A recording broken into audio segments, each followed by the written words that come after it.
चलिए बात कासगंज की करते हैं। कासगंज के चंदन हत्याकांड मामले में 7 साल बाद कोर्ट का फैसला आया। सभी 28 दोषियों को कोर्ट ने उम्र कैद की सजा सुना दी। तहां एक तरफ खुशी है तो दूसरी तरफ घर वाले फांसी देने की मांग कर रहे हैं। रिपोर्ट आप सबको दिखाते हैं।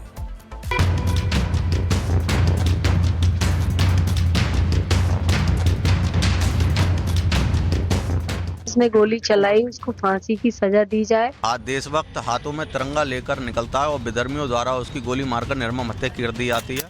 तारीख 26 जनवरी 2018। ये तस्वीरें 6 साल पहले कासगंज में गणतंत्र दिवस की सुबह निकाली गई तिरंगा यात्रा की। बाइक पर सवार चंदन गुप्ता हाथों में तिरंगा झंडा लिए दिखाई दे रहे हैं। जब ये यात्रा मुस्लिम बाहुल्य इलाके में पहुंची तो विवाद हो गया। दो समुदाय आमने सामने आ गए, दोनों तरफ से हिंसा हुई। इस दौरान चंदन गुप्ता की गोली मारकर हत्या कर दी गई, जिसके बाद पूरे कासगंज में जबरदस्त तनाव फैल गया। लोगों का गुस्सा पूरे प्रदेश में देखने को मिला। तारीख 3 जनवरी 2024 यानी 6 साल 11 महीने 7 दिन की लंबी कानूनी लड़ाई के बाद चंदन गुप्ता को इंसाफ मिला। लखनऊ की NIA स्पेशल कोर्ट ने चंदन हत्याकांड के सभी 28 दोषियों को उम्र कैद की सजा सुनाई। लंबे कानूनी संघर्ष के बाद मिले इंसाफ से खुश चंदन गुप्ता की मां ने छत पर तिरंगा फहराया। वही रह गया जिसने गोली चलाई उसको फांसी की सजा दी जाए और जिन्होंने झगड़ा चालू कराया उनको फांसी मिलनी चाहिए। चंदन मेरा कोई वहाँ कुछ ऐसा उत्सव मनाने नहीं, अपना भारत माता की जय घोष लगाने गया था। ठीक है, जो भी जज साहब ने जो भी सजा दी है न्याय का हम सम्मान करते हैं। जो न्यायपालिका ने जो भी सजा दी है उसका हम सम्मान करते हैं। चंदन के पिता ने घटना के बाद 20 आरोपियों के खिलाफ नामजद FIR करवाई थी। मामले की जांच के बाद कासगंज पुलिस ने 26 अप्रैल 2018 को कोर्ट में 30 आरोपियों के खिलाफ चार्जशीट दायर की थी। 6 साल तक कोर्ट में सुनवाई के बाद शुक्रवार को फैसला आया और NIA के स्पेशल कोर्ट ने सभी 28 आरोपियों आसिफ कुरैशी उर्फ हिटलर, असलम कुरैशी, असीम कुरैशी, शबाब, साकिब, मुनाजिर रफी, आमिर रफी, सलीम, वसीम, नसीम, बबलू, अकरम, तौफीक, मोहसिन, राहत, सलमान, आसिफ जम्बाला, नीशू, वासिफ, इमरान, शमशाद, जफर, शाकिर, खालिद परवेज, फैजान, इमरान, जाहिद उर्फ जग्गा को हत्या का दोषी ठहराते हुए उम्र कैद की सजा का ऐलान किया। उधर परिवार ने इसे न्याय और कानून की जीत बताया है। एक लंबी लड़ाई सर आपने लड़ी? हाँ, हमने लड़ी है, जिसमें पैरोकार जो था हमारी तरफ से जो पैरोकार था वो जो है पुलिस वाला जिसने गवाही कराने में बहुत मतलब मेहनत की है। और उसने जो है जब भी मुकदमा लगा हफ्ते में 2 दिन लगता था मुकदमा, और लगभग हर 30 पर जो है गवाह उपस्थित होते थे। सभी 28 लोग सर उनको आजीवन कारावास सुनाई थी? हाँ, सबको 28 लोगों जो दोषी सिद्ध गए थे। कोर्ट ने किसी को माफ नहीं किया? नहीं, 2 लोगों को छोड़ा है इसमें। वही जो हाँ, 30 में 2 लोगों को, असीम कुरैशी और जो है नसीरुद्दीन कुरैशी को छोड़ा। लंबी लड़ाई आपने लड़ी, क्या कहे जी? हमारे ही देश में मेरे भाई की निर्मम हत्या की गई। यह देश की पहली घटना थी जो व्यक्ति देशभक्त हाथों में तिरंगा लेकर निकलता है और विधर्मियों द्वारा उसकी गोली मारकर निर्मम हत्या कर दी जाती है। आज माननीय न्यायालय ने उसके दोषियों को सख्त सजा सुनाई है, जिससे हम संतुष्ट हैं। बाकी के जो 2 आरोपियों को छोड़ दिया, उनके लिए हम हाई कोर्ट में अपील करेंगे और जो मुख्य आरोपी है हाई कोर्ट में हम उसके लिए फांसी की मांग करेंगे। सरकार द्वारा केस लड़ने में हमारी पूर्ण सहायता की गई है। सरकारी वकील NIA कोर्ट में जितने भी सरकारी वकील थे उन्होंने हमारी पूर्ण सहायता की। लखनऊ हाई कोर्ट में जो सरकारी वकील थे सभी लोगों ने हमारी पूर्ण सहायता की है। और सरकार से यही है, जो चंदन चौक अभी तक नहीं बना है, चंदन चौक बनवा दिया जाए। 6 साल पहले चंदन की हत्या के बाद कासगंज में जमकर बवाल हुआ था।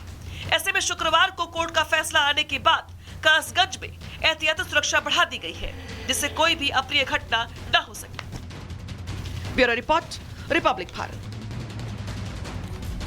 और बात कजाकिस्तान की करते, जहां से एक बड़ी और अहम खबर सामने आ रही है कि बर्फीले तूफान की वजह से कजाकिस्तान में 100 से ज्यादा गाड़ियां आपस में टकरा गई है। एक के बाद एक टक्कर हुई गाड़ियों। इन तस्वीरों के जरिए हम आपको दिखा रहे हैं कि कितना बड़ा यह हादसा हुआ है। बर्फीले तूफान की वजह से यह हादसा हुआ है। एक के बाद एक कई गाड़ियां आपस में टकराई हैं। इन तस्वीरों को देखकर हादसे का आप अंदाजा लगा सकते हैं। एक प्रमुख हाईवे पर यह भीषण हादसा हुआ जिसमें 100 से ज्यादा कारें आपस में टकराई है। दुर्घटना बर्फीले तूफान और खराब मौसम की वजह से विजिबिलिटी कम थी, जिसकी वजह से हुई। और कहा जा रहा है कि ड्राइवरों को समझने में और गाड़ी को बैलेंस करने में काफी मुश्किलों का सामना करना पड़ा और इस दौरान यह हादसा हुआ है। एक के बाद लगातार 100 से ज्यादा गाड़ियां टकरा गई हैं। चलिए बढ़ते आगे और अब देखते हैं 2 मिनट में भारत।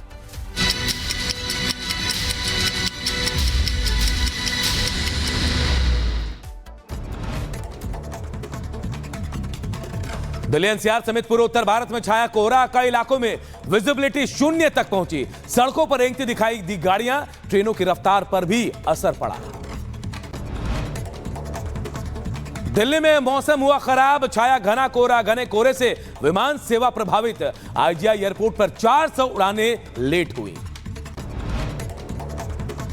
यूपी के एटा में दिखा घने कोहरे का कहर। अज्ञात वाहन ने 2 बाइक सवार लोगों को रौंदा। हादसे में एक की मौत, दूसरा गंभीर रूप से घायल हुआ। लखीमपुर खीरी में सांड से टकराई तेज रफ्तार कार। हादसे में कार सवार 2 लोगों की दर्दनाक मौत हुई। गाजियाबाद में साधुओं के साथ मारपीट। सोनीपत से आए साधुओं के साथ मारपीट हुई है। साधुओं ने कानों के कुंडल खींचे जाने से नाराजगी जताई। पुलिस ने 2 आरोपियों को गिरफ्तार भी किया है।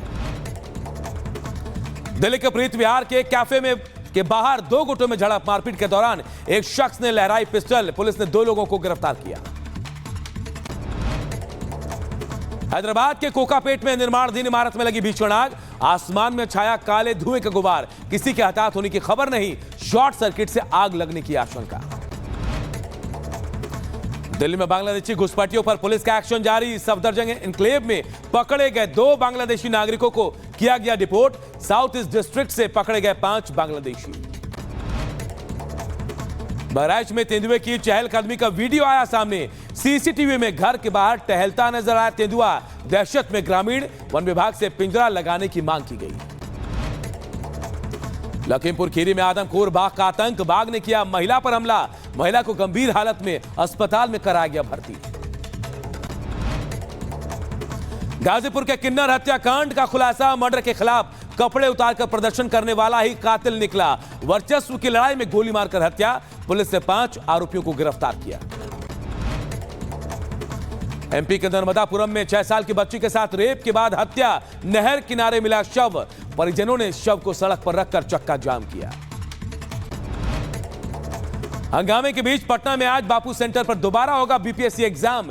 इस परीक्षा में करीब 12,000 अभ्यर्थी लेंगे हिस्सा। परीक्षा रद्द करने को लेकर गांधी मैदान में छात्रों का प्रदर्शन जारी है।